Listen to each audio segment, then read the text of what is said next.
अस्सलाम वालेकुम व्यूअर्स, मैं हूं रमज़ान और आपको मैटलैब सेकंड ट्यूटोरियल में खुशामदीद। आज हम इफ एल्स कंडीशनल ऑपरेटर पढ़ेंगे, स्विच स्टेटमेंट पढ़ेंगे, डू वाइल और फॉर लूप के कंसेप्ट पढ़ेंगे। ये कमांड विंडो है। कमांड विंडो में हम रिजल्ट चेक करेंगे और कुछ कोड हमने ऑलरेडी राइट किए हुए हैं और जस्ट कंसेप्ट हम देखेंगे कि इफ एल्स क्या होती है। सिंपल हम एक इफ एल्स का कोड है हमारे पास कि ये परसेंटेज साइन जो है ये कमेंट्स को इंडिकेट करता है कि इससे हम किसी भी स्टेटमेंट को कमेंट कर सकते हैं। तो ये इनपुट कीबोर्ड से हम इंटर करते हैं, कोई भी वैल्यू कीबोर्ड से हम इंटर करते हैं तो एक्स में स्टोर हो जाएगी, और कोई वैल्यू अगर हम कीबोर्ड से सेकंड वैल्यू इंटर करेंगे तो वो वाई कंटेनर में चली जाएगी। तो इसको हम रन करते हैं तो देखते हैं कि इसका रिजल्ट देखें। वो कहता है कि enter the value of x. we're putting the value of x, enter the second value 45 और शो उसने हमें कर दिया कि x is less than y। देखें इनपुट हमने वैल्यू की x में स्टोर हुई, x वर्कस्पेस में देखें, y इनपुट इंटर की, y में स्टोर हो गई वर्कस्पेस में, देखें y में 45 स्टोर हो गई। आगे हमने तीन कंडीशन हमने बताई हैं जो मोस्टली यूज़ होती हैं प्रोग्रामिंग में कि अगर if x is greater than y then display x is greater than y। Else if अगर x लेस देन y है तो आप x is less than y। Else if x equal to y display x is equal to y। तो इसमें हम change भी कर सकते हैं। तो देखेंगे, हम दोबारा इसको रन करते हैं। Enter the value of x हम 45 इंटर करते हैं, enter the value of y 6, x is greater than y। तो CLC करके हम इसको क्लियर करते हैं, क्लियर ऑल वर्क स्पेस हमारी क्लियर हो गई है। तो ये एक इफ एल्स की सिंपल प्रोग्राम हमने देखा है। इसी तरह अगर हम थोड़ा सा फॉर लूप का सिंपल प्रोग्राम को हम देख सकते हैं कि फॉर लूप का एक सिंपल प्रोग्राम है। ये हम CLC clear all close all इसलिए लिखते हैं कि CLC से स्क्रीन क्लियर हो जाती है, क्लियर ऑल से कि जो वर्क स्पेस में वेरिएबल क्रिएटेड हैं वो क्लोज हो जाएं। क्लोज ऑल में अगर हम हमारे ग्राफ और वर्क स्पेस के वेरिएबल और स्क्रीन कमांड विंडो में कुछ वैल्यू है तो तमाम की तमाम वैल्यूज क्लियर हो जाएं। तो फॉर लूप हमने लगाया i इक्वल टू 1 to 5, लूप हमारा 1 से 5 तक चलेगा और डिस्प्ले हम अल्लाह करना चाह रहे हैं कि 5 टाइम अल्लाह डिस्प्ले होगा। इसको रन करते हैं, देखें कि 5 टाइम डिस्प्ले अल्लाह 5 टाइम हमें डिस्प्ले हो गया है कि 1 2 3 4 एंड 5। तो 5 टाइम ये अल्लाह में डिस्प्ले हुआ है। अगर हम चाहते हैं कि नेस्टेड लूप चलाएं तो नेस्टेड लूप में ये है कि ये कमेंट हम रिमूव करते हैं। तो अब हम इसको रन करते हैं तो 1 टाइम अल्लाह चलेगा और 5 टाइम मोहम्मद पीपी अवान में चलेगा।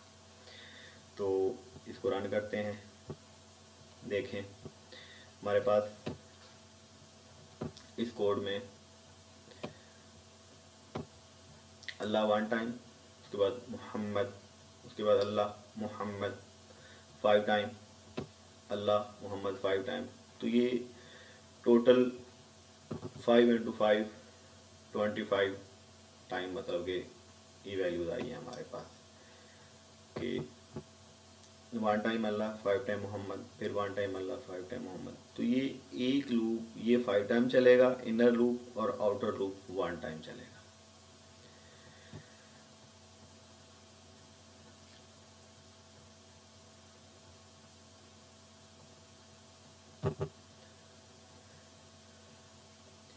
ये फॉर और इफ़ का कंपैरिजन हम देख रहे हैं कि फॉर और इफ़ को अगर हम इकट्ठा एक कोड में यूज़ करें तो क्या हमें रिज़ल्ट मिलेगा। तो इसमें हम देखते हैं कि एक रैंड इंटीजर कमांड यूज़ होती है। रैंड इंटीजर 10 का मतलब है कि जो वैल्यूज होंगी वो रैंडमली 10 तक हमें मिलेंगी। 1 रो होगी और 50 हमारे पास कॉलम होंगे। तो इसको सिंपल हम यहाँ पे एक छोटी सी एग्जाम्पल के साथ हम रैंड इंटीजर को समझते हैं। रैंड इंटीजर रैंडम इंटीजर में हम कहते हैं कि जी हमें 5 तक कोई रैंडम वैल्यूज मिले और हम एक वेक्टर हासिल करना चाहते हैं 10 वैल्यू का एक वेक्टर हमें मिलेगा। तो देखें जो वैल्यूज हमें मैक्सिमम रैंडम वैल्यू मिली है वो 5 तक मिली है, 5 से ग्रेटर कोई वैल्यू नहीं, 1 2 5 फिर 2 फिर 3 फिर 2 फिर 1। बट जो वेक्टर है 1 to 10 है, 1 2 3 4 5 6 7 8 9 और 10। तो ये वेक्टर 10 वैल्यू का है, यानी ये लास्ट जो डिजिट्स हैं, जो लास्ट 1 और 10 यानी 1 रो और 10 कॉलम हमें मिलेंगे। और 5 बताता है कि इसकी मैक्सिमम जो वैल्यू रैंडम वैल्यू हमें मिलेंगी, रैंडम नंबर मिलेंगे वो 5 तक मिलेंगे। तो इस कोड को समझते हैं। इस कोड में देखें ये थोड़ा सा इफ एल्स का कोड है जो कि थोड़ा सा कम्प्लेक्स है। बहरहाल हम इसको समझने की कोशिश करते हैं कि रैंडम इंटीजर में देखें 10 रैंडम वैल्यूज होंगी, 1 to 50 कॉलम है और वो जो x एक वेक्टर मिलेगा 1 to 50 वैल्यूज का। इस तरह y वेक्टर मिलेगा रैंडम इंटीजर के साथ 1 to 50 10 इसमें रैंडम वैल्यूज होंगी। और काउंट एक वेरिएबल डिक्लेयर किया है जो कि जिसमें अभी 0 है। फॉर लूप आउटर लूप है, सिंपल फॉर लूप है, n 1 to 50 तक ये चलेगा।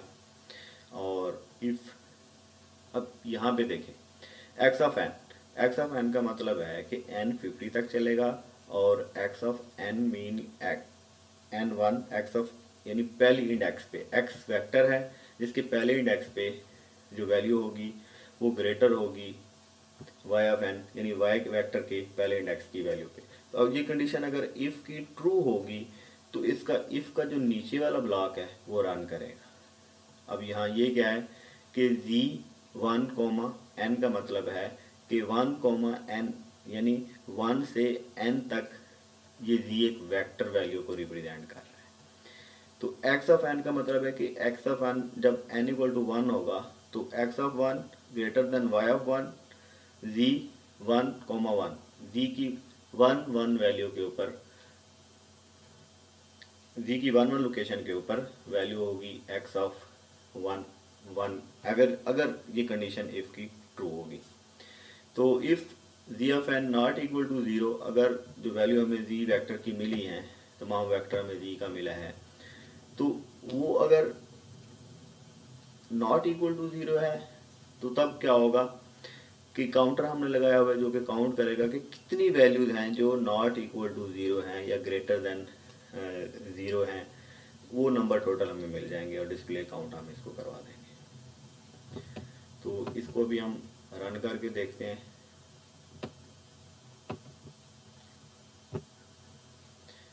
देखें ये हमें एक z में क्या है, पहले z इसको समझते हैं कि z में क्या पड़ा हुआ है। देखें कितनी वैल्यू इक्वल हैं, सिंपल z में देखें 0 से 50 तक है। देखें जहाँ पे ग्रेटर देन कंडीशन ट्रू हुई है वहाँ पे वैल्यू स्टोर हो गई है, जहाँ पे ट्रू है तो वहाँ पे हमें एक वैल्यू मिली है वो x की जहाँ पे कंडीशन ट्रू हो गई। यानी हमने कहा था कि कोड में देखते हैं कि हमने कहा था कि if x of n greater than y of n, ये जहाँ ट्रू है वहाँ पे हमें वो x की वैल्यू z में स्टोर हो गई है, जो भी हमने वो वैल्यू देखी है वो वैल्यू हमें मिली है जहाँ पे ग्रेटर है, y की वैल्यू से वो ग्रेटर है। अब काउंटर क्या कर रहा है, काउंटर काउंट कर रहा है कि कितनी वैल्यूज हमें z में मिली हैं जो बड़ी हैं, कितनी z में वैल्यूज हैं जो बड़ी हैं वो हमें ऐसे पता चल रहा है। तो हम काउंटर को भी देख सकते हैं।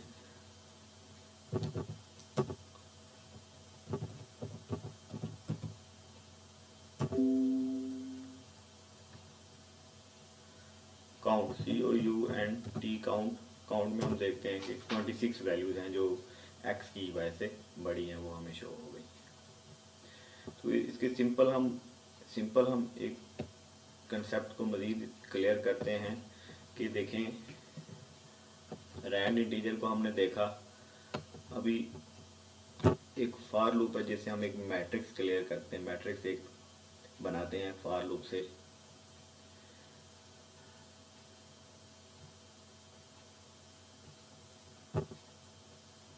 देखें आउटर लूप है I equal to 1:3 for J equal to 1:3। तो फॉर में आउटर लूप वन टाइम यानी एक रो और j multi time many time चलेगा, नेस्टेड लूप है ये।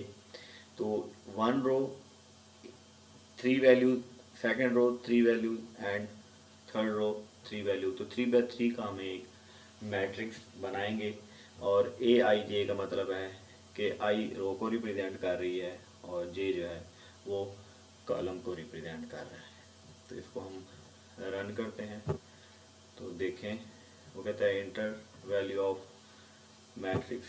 हम पहली वैल्यू एंटर करते हैं 1 इंटर, वो कहता है फिर सेकंड वैल्यू यानी एक रो की सेकंड कॉलम, फिर थर्ड कॉलम की वैल्यू एंटर करें। फिर वो कहता है कि सेकंड रो में चले जाएगा आप, सेकंड कॉलम सेकंड रो,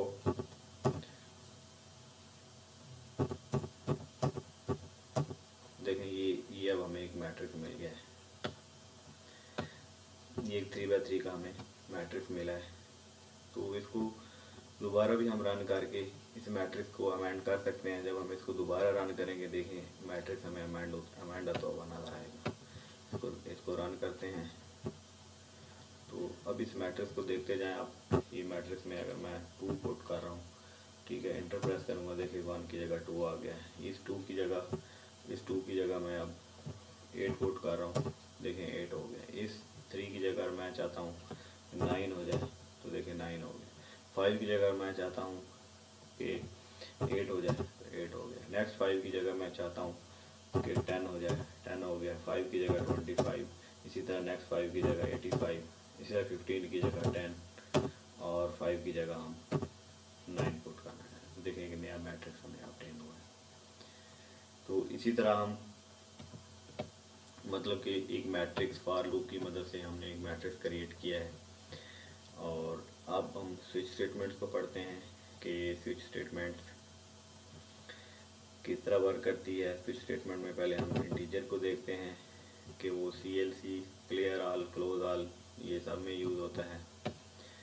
अब इनपुट हम की पैड से वैल्यू इंटर करने के लिए हम इनपुट लिखते हैं कि की पैड से यूज़र इंटर करे वैल्यू। तो इनपुट n हम कोई भी वैल्यू इंटर करेंगे। तो जो वैल्यू हम इंटर करेंगे तो स्विच में n उसको देखेगा कि n में क्या आया है। n में अगर -1 होगा तो वो कहेगा डिस्प्ले -1।